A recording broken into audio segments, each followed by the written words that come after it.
Namo tassa bhagavato arahato samma sambuddhassa. Namo tassa bhagavato arahato samma sambuddhassa. Namo tassa bhagavato arahato samma sambuddhassa. Ya, selamat pagi semuanya, bapak-bapak, ibu-ibu, saudara-saudari sekalian. Pada pagi ini, saya akan mengajak kalian untuk berbincang-bincang tentang Manggala Sutta. Karaniya Metta Sutta dan Manggala Sutta, saya pikir merupakan dua sutta yang sering dibaca umat ketika ikut puja bakti di wihara.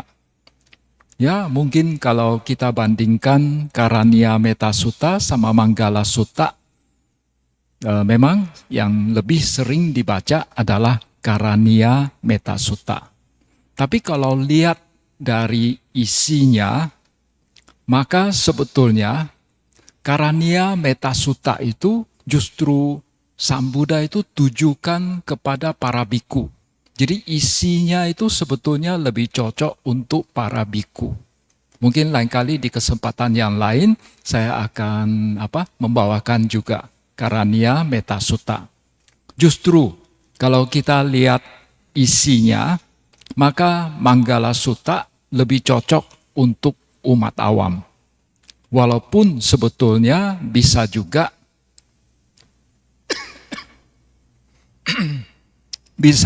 dipakai atau diterapkan untuk para biku. Nah, sekarang kita langsung masuk saja ya, Manggala Sutta. Judulnya Manggala Sutta. Bagi yang bisa bahasa Mandarin, ya, terjemahannya adalah Jixiang Jing atau sutta tentang berkah. Manggala itu, kata Manggala sebetulnya juga sudah diserap ke dalam bahasa Indonesia. Jadi kalau kita lihat di Kamus Besar Bahasa Indonesia, maka kata Manggala itu artinya pelindung, panglima, pemimpin, anak sulung, pengantar puji-pujian, pengantar atau penutup tulisan. Jadi kata Manggala secara harafiah, kata Manggala kan itu bahasa Pali atau bahasa Sanskerta. Jadi kalau secara harafiah diterjemahkan ke bahasa Indonesia, mungkin kita bisa terjemahkan sebagai berkah.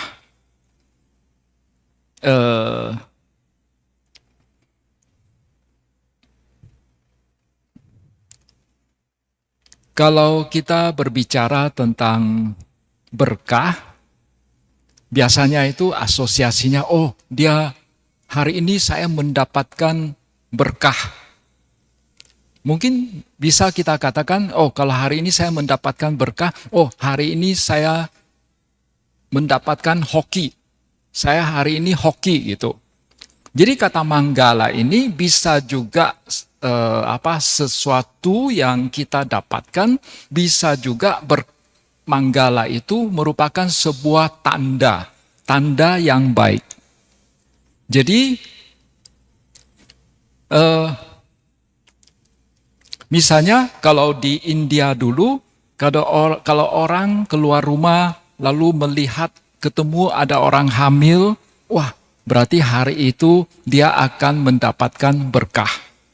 Kalau dia lihat ada sapi warna putih, hari itu dia akan mendapatkan berkah. Sapi biasanya warna apa? Ya, rasanya jarang ya, sapi yang warna apa? Putih. Kemudian ketemu anak kecil juga dikatakan berkah. Lalu mendengar suara burung berkicau juga dikatakan akan mendapatkan berkah. Kalau begitu di rumahnya piara burung yang bisa berkicau aja, berarti tiap hari ya mendapatkan berkah. Ya, ini kepercayaan di India, ya, kepercayaan di India. Kemudian juga dikatakan ada sejumlah angka-angka keberuntungan. Kalau di masyarakat orang Tionghoa, ya Pak, ya supaya bisa facai katanya, ya. Lalu ada cium bau wangi, lalu ada sentuhan yang nyaman, mendapatkan sentuhan yang nyaman, itu dikatakan juga akan mendapatkan berkah. Nah, kemudian secara umum di masyarakat dikatakan sesuatu dikatakan berkah itu secara umum artinya dia akan mendapatkan kebahagiaan. Tetapi definisi berkah di dalam agama Buddha lebih luas dari itu. Jadi bukan hanya sesuatu yang membahagiakan, sesuatu yang mendatangkan kebahagiaan. Di samping mendatangkan kebahagiaan, juga harus mendatangkan manfaat. Karena ada sejumlah hal bisa memang mendatangkan kebahagiaan, tapi tidak ada manfaatnya. Jadi menurut ajaran Buddha, yang namanya betul-betul dikatakan berkah itu adalah selain mendatangkan kebahagiaan, juga harus ada manfaatnya. Artinya, bukan hanya manfaatnya saat ini membuat dia bahagia, tapi ke depannya juga akan tetap membuat dia bahagia. Karena kadang-kadang ada untuk bahagia saat ini, bisa mendatangkan kebahagiaan pada saat ini, tapi untuk ke depannya tidak bahagia. Jadi harus saat ini bahagia, ke depannya juga bahagia. Sehingga dikatakan itu bermanfaat. Ya, jadi itu adalah pengertian berkah di dalam agama Buddha, di dalam Dhamma. Biasanya itu ya untuk dikatakan supaya bisa mendatangkan berkah. Barongsai, kalau ada acara apa-apa ya di masyarakat Tionghoa biasanya undang barongsai. Itu bisa mendatangkan berkah. Lalu contoh yang lain lagi ya, huaping, vas bunga ya, tapi yang besar punya ya, yang diikuti ada. Mungkin supaya bantainya penuh dengan berkah ya. Kemudian bambu juga ya, biasanya Imlek kan biasanya di altar ada bambu kecil ya, yang bambu mini punya ya. Karena dikatakan bambu juga mendatangkan berkah. Tentu saja ini adalah pemahaman secara tradisional ya. Kemudian ini juga ya, kepeng ya, uang logam kuno ya. Nah ini caisen ya. Nah ini Zhao Cai Tong Zi ya. Ini juga dikatakan mendatangkan berkah.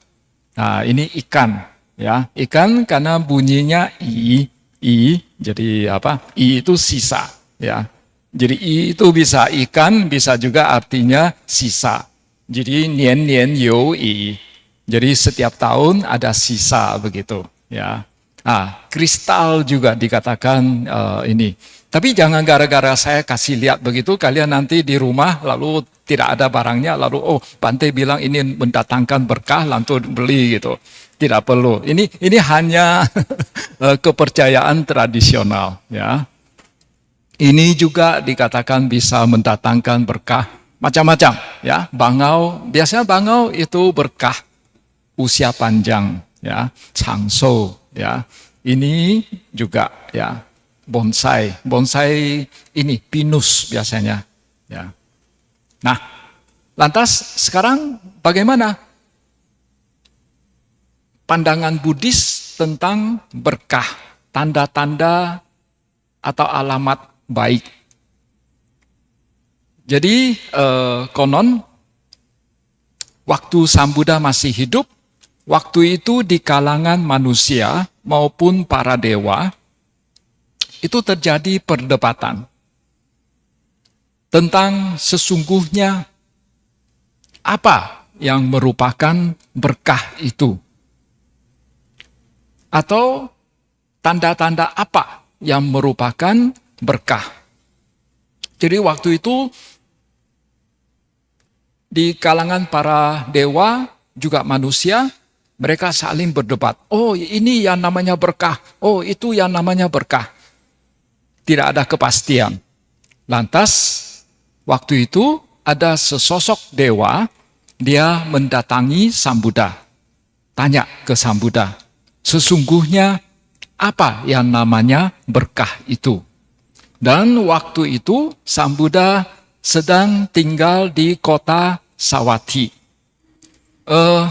Kita tahu bahwa di zaman Sang Buddha masih hidup, di India saat itu terdiri dari kerajaan-kerajaan kecil. Lalu oleh Raja Asoka, baru India agak dipersatukan. Jadi waktu Sang Buddha masih hidup, itu Indianya itu masih terdiri dari belasan kerajaan kecil. Tapi dari belasan kerajaan kecil itu, ada dua kerajaan yang paling besar, yang paling kuat. Itu namanya Kerajaan Kosala dan Kerajaan Magadha. Kerajaan Kosala itu ada di kaki gunung Himalaya, di utara, di daerah New Delhi saat ini. Ya, jadi oleh karena itu kalau kita mau ziarah ke daerah Sravasti, itu biasanya lewat New Delhi. Karena New Delhi yang paling dekat ya ke Sravastinya. Jadi waktu itu Sang Buddha sedang tinggal di kota Savatthi. Kota Savatthi itu adalah ibu kota kerajaan Kosala. Sedangkan Rajagaha itu adalah ibu kota kerajaan Magadha. Jadi kita tahu kerajaan Kosala rajanya Raja Pasenadi. Lalu kerajaan Magadha rajanya Bimbisara. Ya, betul ya. Nah, jadi waktu itu Sang Buddha tinggal di kota Savatthi. Di kota Savatthi ada dua wihara besar. Satu namanya Jetawana. Satu lagi namanya Pubarama. Kalau Pubarama itu disumbang oleh Wisakha. Sedangkan Jetawana disumbang oleh Anatha Pindika. Ya. Jadi Anatha Pindika itu sebetulnya nama aslinya itu Sudatta. Sudatta, datta itu yang telah didapatkan. Su berarti yang telah didapatkan dengan baik. Mungkin orang tuanya waktu itu dia mendapatkan anak yang diharap-harapkan, akhirnya dia bilang, wah saya sudah mendapatkan yang baik. Ya, sesuatu yang diharapkan. Sehingga anaknya itu dikasih Sudatta. Jadi boleh tuh kalau nanti punya anak kasih Sudatta. Ya. Jadi kenapa dia dijuluki Anatha Pindika? Kenapa Sudatta ini dipanggil Anatha Pindika? Karena Sudatta ini orangnya sangat dermawan. Dia kaya tapi dermawan juga. Ya, jadi Anatha itu berarti yang tidak mendapatkan lindungan. Jadi orang-orang gelandangan, orang-orang yatim piatu itu Anatha. Ya, Pindika, pindah patah. Ya, pindah itu artinya gumpalan nasi. Pindika berarti yang memberikan gumpalan nasi, yang kasih makan. Jadi karena Sudatta ini dia sangat dermawan, suka kasih makan ke orang miskin, orang gelandangan, begitu. Sehingga dia dijuluki Anatha Pindika. Orang yang suka kasih gumpalan nasi kepada mereka yang tidak ada perlindungan, yang tidak terlindungi. Itu arti Anatha Pindika. Tentu saja kalau kita mau cerita tentang Jetawana ini ceritanya sangat panjang, ya kita singkat saja. Jadi Anatha Pindika itu dia membeli tanah Jetawana dari Pangeran Jeta, ya, dan cukup luas. Tapi sekarang kalau kita ziarah ke India, Jetawananya tinggal sedikit saja. Tapi dulu sebetulnya sangat luas, ya. Dulu sangat luas, ya. Konon sampai ribuan biku yang tinggal di sana. Tetapi waktu seorang musafir Tiongkok yang namanya Xian Zhang berkunjung ke sana tahun abad ke-7, ya, abad ke-7. Berarti sekitar 1000 tahun setelah meninggalnya Sang Buddha. Waktu itu Jetawana itu sudah hampir tidak ada biku yang tinggal. Walaupun di bagian India yang lainnya agama Buddha masih berkembang, masih banyak biku. Tapi di daerah Jetawana 1000 tahun setelah Sang Buddha wafat, waktu itu sudah hampir kosong menurut catatan Xian Zhang. Ya, karena kita tahu bahwa dari Tiongkok cukup banyak biksu-biksu yang pergi ke India untuk selain belajar juga mengambil kitab suci. Karena waktu agama Buddha menyebar sampai ke Tiongkok, jadi kitab sucinya itu yang masuk ke Tiongkok tidak lengkap, selalu masuk 1, 2, beberapa begitu. Jadi tidak pernah masuknya itu satu set, tidak pernah. Jadi oleh karena itu cukup banyak yang mencoba untuk ke India, untuk mencoba membawa sebanyak mungkin kitab suci yang ada. Nah, salah satunya itu adalah Xian Zhang. Kemudian kalau para musafir Tiongkok, para biksu di Tiongkok, mereka mau ke India, awalnya lewat jalur darat. Jadi harus melewati gurun pasir, harus melewati gunung Himalaya yang dingin, ya, pegunungan yang tinggi, ya. Jalur yang lain lagi adalah lewat jalur laut. Itu belakangan. Jadi kalau lewat jalur laut seperti Yiqing, ya, Yiqing itu lewat jalur laut, biasanya pasti akan singgah di Indonesia, singgah di Sriwijaya, atau kalau di Pulau Jawa itu singgah di kerajaan yang namanya Kalingga. Di Indonesia Kalingga tidak begitu terkenal, tapi di catatan-catatan di Tiongkok Kalingga sangat terkenal. Katanya sekarang daerah Pekalongan itu adalah dulu kerajaan Kalingga ada di sana. Cuma sudah tidak ada sisa-sisanya lagi. Ya, jadi Xian Zhang ini dia jalan kaki, ya, ke India. Kalau nggak salah butuh 3 tahun jalan kaki. Lalu dia tinggal di India belasan tahun. Lalu setelah itu jalan kaki lagi pulang ke Tiongkok. Setelah pulang ke Tiongkok, dia menulis catatan perjalanan dia. Tahun berapa, dia pergi kemana, ke Jetawana, di Jetawana dia lihat apa, dia catat semua.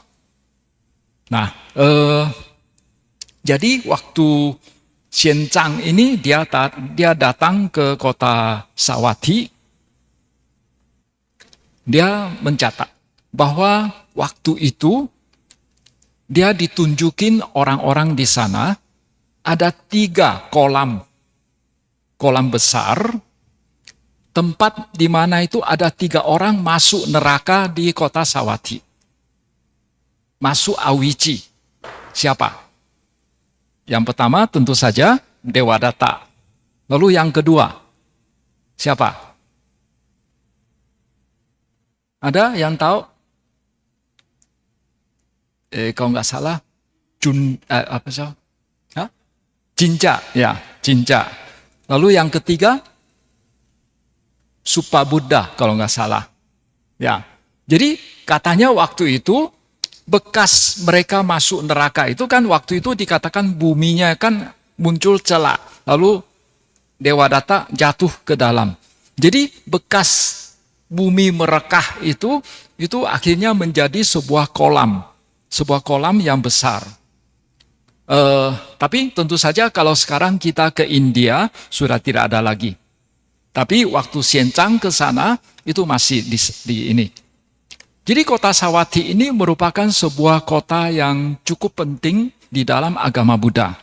Karena sebagaimana kita ketahui, Sang Buddha mencapai pencerahan, mencapai kebuddhaan itu pada usia 35 tahun, lalu meninggal 80 tahun. Berarti beliau selama 45 tahun membabarkan Dhamma. Selama 45 tahun membabarkan Dhamma, beliau menghabiskan 19 wasa di kota di Jetawana. Lalu 6 wasa di Pubarama.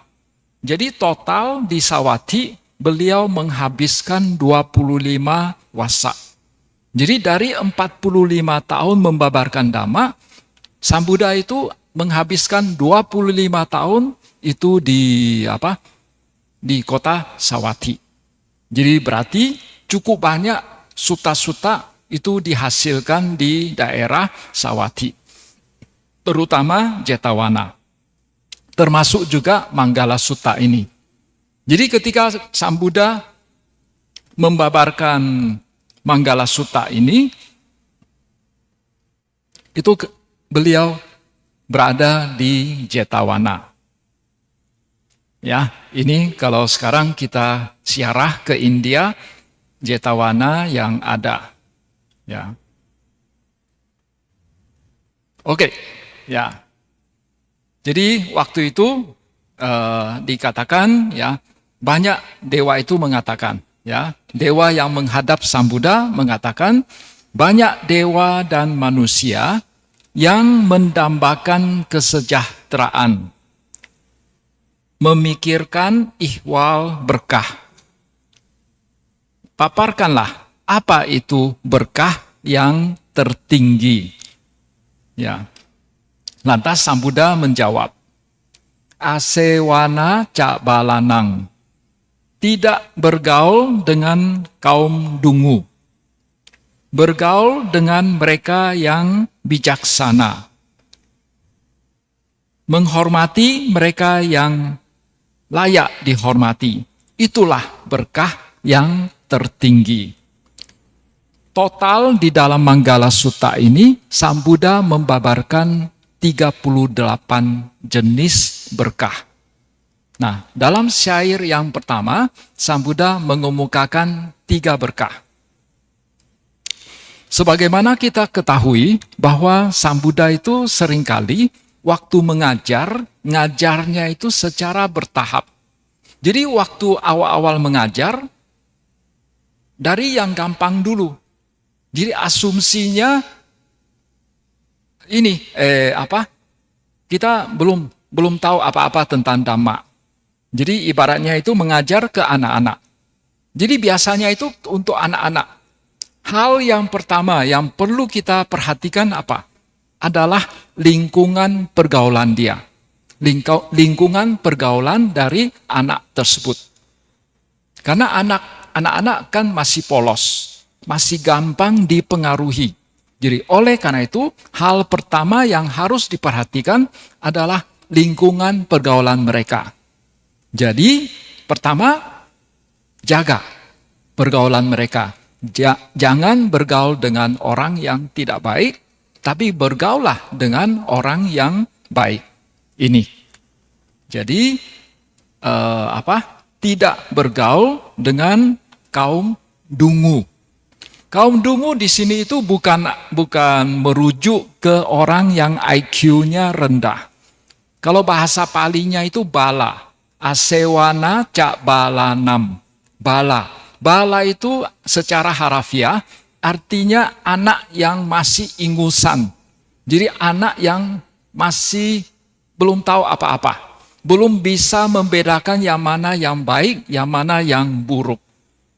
Dalam hal ini, ya, orang dungu di sini adalah orang yang hanya sekedar bernapas saja, yang tidak beradab, jahat dalam perbuatan, ucapan, dan pikiran. Itu yang dimasukkan dengan kaum dungu. Kenapa jangan bergaul dengan orang dungu? Karena kalau misalnya kita bergaul dengan orang yang misalnya suka narkoba, lama-lama kita juga ikut narkoba. Kita sering bergaul dengan orang yang suka mabuk-mabukan, lama-lama kita juga bisa ikut-ikutan mabuk-mabukan. Kita sering bergaul dengan orang yang suka mencuri, lama-lama kita juga mulai toleran terhadap pencurian. Kita akan gampang dipengaruhi. Jadi oleh karena itu, kalau kita belum kuat dalam hal dhamma, ya, usahakan jaga. Jangan sampai sering bergaul dengan orang-orang seperti itu. Ya, itu pertama. Lalu, ya, bergaulah dengan mereka yang bijaksana.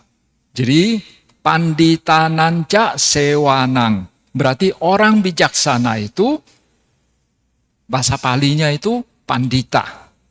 Ya, jadi berbahagialah mereka yang disebut sebagai pandita, berarti orang bijaksana. Ya, jadi panggilan pandita jauh lebih keren dari panggilan biku. Kalian tahu arti kata biku apa? Pengemis. Bandingkan, pandita itu orang bijaksana, biku itu pengemis, ya. tukang minta-minta. Walaupun ada Bante yang bilang, bukan, biku itu bukan pengemis, tapi harus diakui bahwa secara harafiah kata biku berasal dari kata bikhati. Bahasa Pali itu bikhati. Bikhati itu artinya mengemis, to beg. Mengemis, minta-minta. Karena para petapa di zaman dulu, itu memang mereka itu hidupnya itu bergantung dari makanan mereka itu bergantung dari pemberian orang lain. Cuma memang kalau biku melakukan pindacara atau pindapata, maka bikunya itu bukan misalnya datang ke rumah umat lalu minta tolong kasih gitu. Tidak, bikunya hanya berdiri saja. Bikunya hanya berdiri di depan rumah umat. Kalau umatnya mau kasih, ya kasih. Umatnya tidak mau kasih, ya umatnya tidak keluar.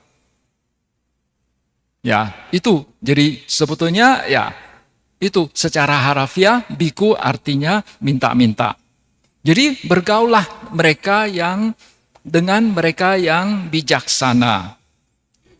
Apa kriteria orang yang bijaksana? Orang bijaksana itu adalah orang yang tahu sesuatu itu bermanfaat atau tidak bermanfaat. Maksud itu bermanfaat di sini adalah bisa membawa kemajuan bagi dirinya sendiri atau tidak. Kemajuan di sini tentu saja adalah kemajuan spiritual. Itu yang namanya pandita. Ya, itu yang namanya orang bijaksana. Ya, kemudian ya, panditananca sewana. Lalu berkah yang ketiga adalah menghormati mereka yang layak dihormati. Puja cak puja nianang. Jadi kata menghormat itu sebetulnya bahasa Palinya itu puja. Jadi kita melakukan puja bakti di sini artinya kita melakukan pemujaan. Ya, kita melakukan penghormatan.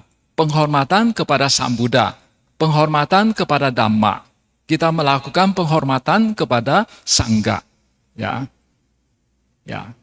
Siapa yang disebut sebagai orang yang layak dihormati? Buddha, Dhamma, Sangga, ya, Tiratana. Sangga di sini adalah Arya Sangga. Karena kalau kita berbicara tentang Sangga, Sangga itu harus lihat konteksnya. Kadang Sangga artinya kumpulan orang-orang yang sudah suci. Berarti bisa ada biku yang sudah suci, ada juga umat yang sudah suci. Ya, lalu dalam konteks yang lain lagi, sangga itu bisa berarti kumpulan para biku secara umum. Atau dalam konteks winaya biasanya, misalnya kalian pernah dengar, mungkin sangga dana. Nah, sangga dana berdana kepada sangga, bukan berdana kepada sangga secara umum. Kalau kalian berdana kepada sangga, itu adalah kepada sangga seluruh dunia, berarti nanti kalian bawa satu jubah ke satu wihara, lalu kalau diartikan sebagai sangga seluruh dunia, berarti satu jubah itu harus dibagi ke biku semua seluruh dunia. Bagaimana bisa dibagi? Ya, jadi oleh karena itu, ini sangga dana, sangga yang dimasukkan di sana adalah semua biku yang tinggal di wihara di mana sangga dana tersebut diberikan. Semua biku. Ya, itu yang namanya sangga dana. Ini sedikit ini. Dewasa ini kadang-kadang kita dengar ada umat waktu berdana makanan ke biku atau berdana jubah ke biku, mereka ini menyebut Sanggasa Demi. Pernah dengar? Ya, Sanggasa Demi. Artinya saya berdana kepada sangga. Kalau wihara tersebut hanya ada 1-2 biku, hanya ada 4 biku, lalu dia menyerahkan makanan, itu oke. Tapi misalnya di wihara tersebut ada 4 biku. Lalu dia hanya kasih 1 jubah. Lalu dia bilang Sanggasa Demi. Karena dia merasa bahwa kalau berdana kepada sangga, itu pahalanya besar. Sehingga waktu dia menyerahkan jubah, dia bilang ke bikunya, Sanggasa Demi. Dia kasih 1 jubah. Berarti 1 jubah itu harus dibagi-bagi untuk 4 biku. Repot. Kalau wihara itu ada 100 biku, lalu dia hanya kasih jubah, itu tambah repot lagi. Karena kalau bikunya tidak bagi-bagi ke biku yang lain, biku yang terima itu dia salah loh. Dia salah. Itu kan umatnya pesan, ini untuk sangga. Maksud itu harus dibagi-bagi ke biku yang lain. Gimana baginya? Jadi kalau kalian, saran saya, kalau kalian memang mau berdana, lalu memang kan di dalam Sutta Sang Buddha mengatakan kalau berdana kepada sangga itu memang pahalanya besar. Tapi kalau kalian mau berdana kepada sangga, cukup dalam pikiran saja. Jangan pakai ucapan. Karena kalau kalian pakai ucapan, itu efeknya itu ke bikunya itu ada efek winayanya. Itu ada efek winayanya. Karena berarti semua barang yang diserahkan itu harus dibagi merata ke seluruh biku yang ada di wihara tersebut. Dan itu repot. Ya, itu repot. Ya, ini sedikit selingan. Ya, jadi mereka yang layak dihormati itu adalah Buddha, Dhamma, Sangga. Lalu juga orang tua. Kedua orang tua kita juga yang disebut sebagai yang layak dihormati. Kemudian yang layak dihormati lagi adalah guru-guru kita. Entah guru-guru yang mengajarkan Dhamma kepada kita, atau guru-guru yang mengajarkan ilmu-ilmu duniawi kepada kita. Itu juga yang disebut sebagai orang yang layak dihormati. Cara memberikan penghormatan. Ada beberapa cara di dalam agama Buddha untuk memberikan penghormatan. 1, beranjali. Beranjali itu juga merupakan salah satu cara memberikan penghormatan. Cara yang berikut adalah ketika orang yang kita hormati datang, kita berdiri. Semula kita duduk, lalu kita berdiri. Dari kursi kita, kita bangkit, berdiri. Itu juga merupakan cara penghormatan. Cara penghormatan yang lain lagi adalah kita membungkuk. Ya, kita membungkuk. Lalu cara memberi penghormatan lagi adalah bersujud. Ya, bersujud. Lalu kalau bersujud itu 5 titik menyentuh lantai. Ya, ini 1, 2, 3, 4.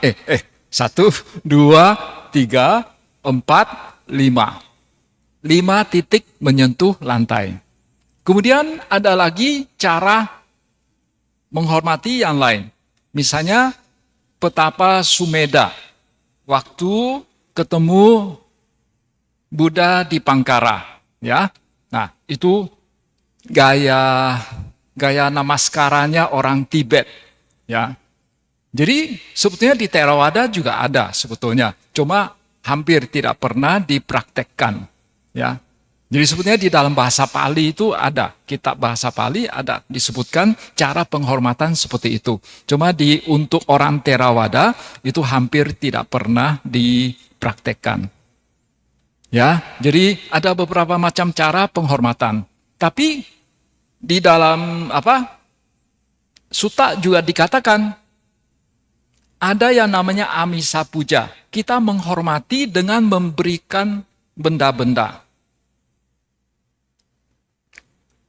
Misal orang tua, kita menghormati orang tua dengan kasih kebutuhan hidup kepada orang tua.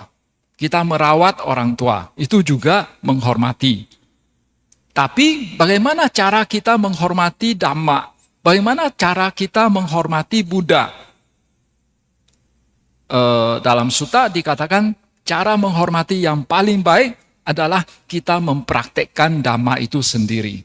Cara yang paling baik memberikan penghormatan kepada Buddha adalah kita mempraktekkan apa yang diajarkan oleh Sang Buddha.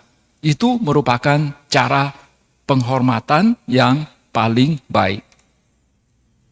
Ya, jadi itu adalah syair yang pertama dari Manggala Sutta. Ya, saya ulangi. Ya, tidak bergaul dengan kaum dungu, ya, bergaul dengan mereka yang bijaksana, menghormati mereka yang layak dihormati, itulah berkah yang tertinggi. Jadi syair pertama, Sang Buddha mengajari kita agar menjaga pergaulan kita. Tahu yang mana yang baik, yang mana yang tidak baik. Ya, dengan memberikan penghormatan kepada mereka yang layak dihormati, berarti kita tahu, kita sudah harus tahu bahwa yang mana yang baik. Kenapa kita menghormati orang yang layak dihormati? Karena mereka memiliki kebaikan tertentu, sehingga kita menghormati mereka. Ya, jadi itu merupakan syair yang pertama. Sekarang jam berapa? 10? 10.47. Oke, masih bisa satu syair. Ini memang berseri, ya. Karena sepertinya saya bakal sering ke Makassar. Jadi ini berseri saja, ya.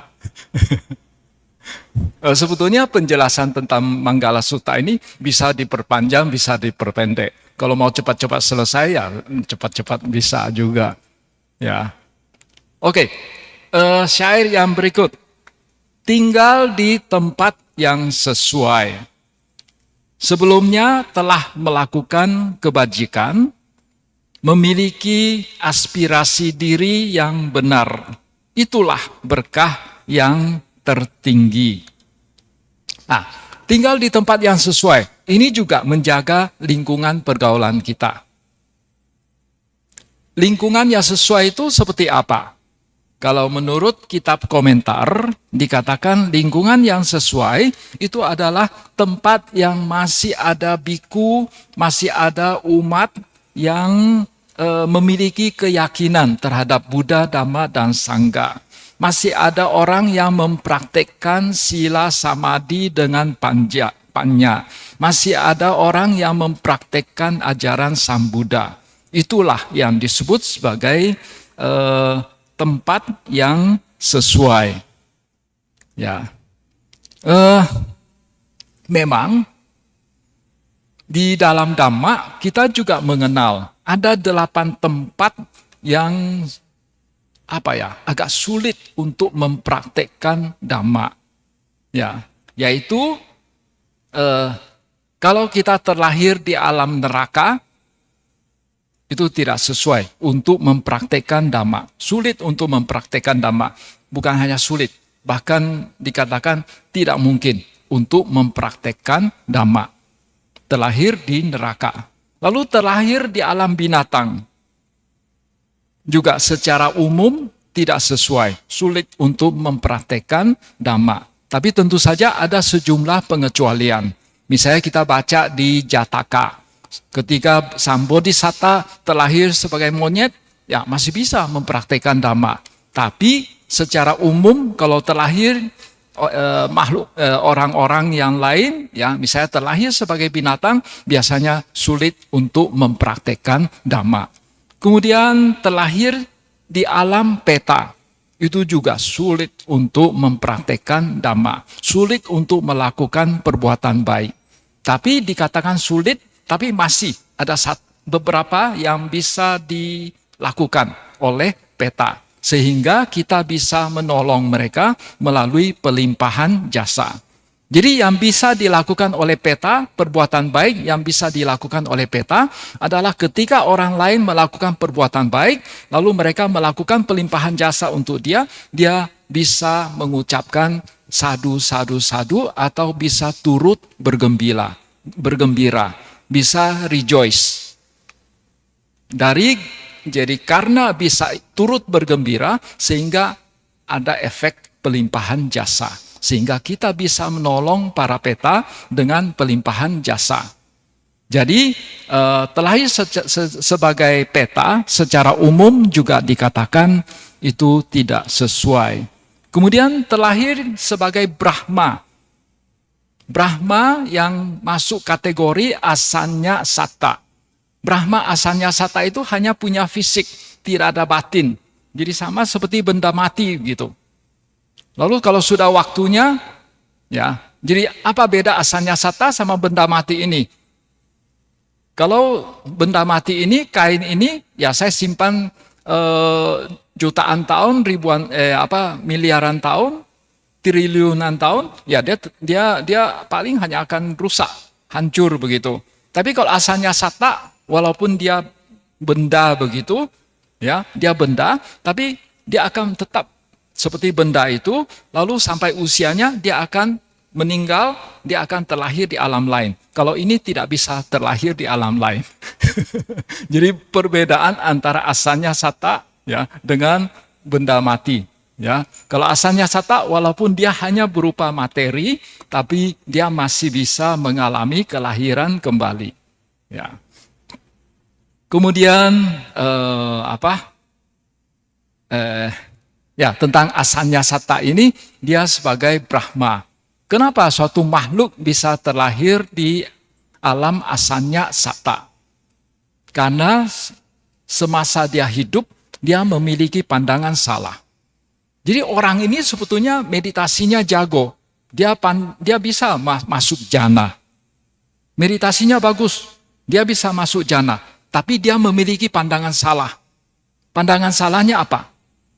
Gara-gara saya memiliki perasaan, saya menderita.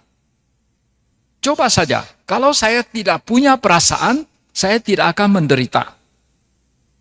Di sini ada yang setuju dengan pandangan ini? Ya, jadi orang yang jago meditasi ini, dia berpandangan, gara-gara saya punya perasaan, gara-gara saya punya batin, saya menderita. Oleh karena itu, nanti setelah meninggal, saya tidak mau lagi punya perasaan. Saya tidak mau lagi punya batin. Sehingga nanti saya tidak akan mengalami penderitaan. Akhirnya dia bertekad setelah meninggal ini. Dan waktu menjelang meninggal, dia masuk jana, terlahir di alam Brahma, tapi Brahmanya itu asalnya satta. Hanya berupa materi saja. Tidak punya batin, tidak punya perasaan. Memang ketika dia di asalnya satta, dia tidak menderita. Tapi kan setelah meninggal dari asalnya satta, dia akan terlahir di alam yang lain. Akan menderita lagi. Lantas bagaimana supaya tidak menderita? Nah, itu ceritanya lain lagi. Ya, oke. Bantainya suka menggantung-gantung. Ya, supaya kalian mau ke wihara untuk dengar ceramah Dhamma. Kemudian yang berikut lagi adalah mereka yang terlahir di pelosok-pelosok, di ujung-ujung dunia yang di Dhamma tidak sampai ke sana. Ya, tapi tentu saja rasanya sekarang dengan kemajuan teknologi, dengan adanya media sosial begitu, rasanya walaupun di pelosok-pelosok asal ada sinyal, ya masih bisa ketemu Dhamma. Ya. Kemudian mana? Terlahir di keluarga yang memiliki pandangan salah atau terlahir sebagai orang yang memiliki pandangan salah, itu juga dikatakan tidak beruntung, ya, tidak beruntung. Kemudian terlahir seorang yang bisu dan tuli, itu juga kurang beruntung. Saya mengatakan kurang, sebetulnya ya masih bisa kalau dia mau. Ya, belajar Dhamma. Kemudian yang terakhir, terlahir saat Sang Buddha tidak muncul di dunia. Maksudnya Sang Buddha tidak muncul di dunia ini adalah Dhamma sudah tidak ada di dunia. Kalau saat ini, walaupun kita tidak ketemu Buddha Gautama, tapi ajaran beliau masih ada. Sehingga ya masih ada untungnya lah, ya, masih ada hokinya sedikit, ya. Ya, itu yang disebut sebagai tinggal di tempat yang sesuai. Kemudian sebelumnya telah melakukan kebajikan. Jadi dari 38 berkah utama ini, hanya satu berkah yang itu karena karma lampau, karma baik lampau. 37 berkah yang lainnya bukan karma baik lampau, tapi adalah apa yang kita lakukan saat ini, atau apa yang akan kita lakukan. Jadi dari sini kita bisa lihat, bahwa sebagai umat Buddha atau ajaran Buddha sebetulnya lebih menekankan apa yang kita lakukan saat ini. Itu jauh lebih penting dari kita mengandalkan, kelahiran lampau saya itu gini-gini, dulu saya pernah sebagai dewa, dulu saya pernah sebagai siapa, begitu, itu tidak penting. Yang penting sekarang bagaimana. Walaupun sebetulnya memang ada pengaruh juga. Dulu-dulunya kita seperti apa, ada pengaruh ke sekarang juga. Tapi yang paling penting adalah apa yang kita lakukan saat ini atau apa yang akan kita lakukan. Ya, saya pikir untuk syair yang kedua ini sampai di sini saja dulu. Kita sambung di kesempatan yang lain. Ya, jadi semoga dengan penjelasan ini, nanti kalau kalian membaca Manggala Sutta, kalian bisa memiliki penghayatan yang lebih baik terhadap Manggala Sutta ini. Apalagi ya kalau kalian bisa mempraktekkannya. Ya, itu saja yang dapat kami sampaikan pada kesempatan ini. Ya, semoga bermanfaat. Ya, semoga kita semua maju dalam Dhamma. Sadhu, sadhu, sadhu.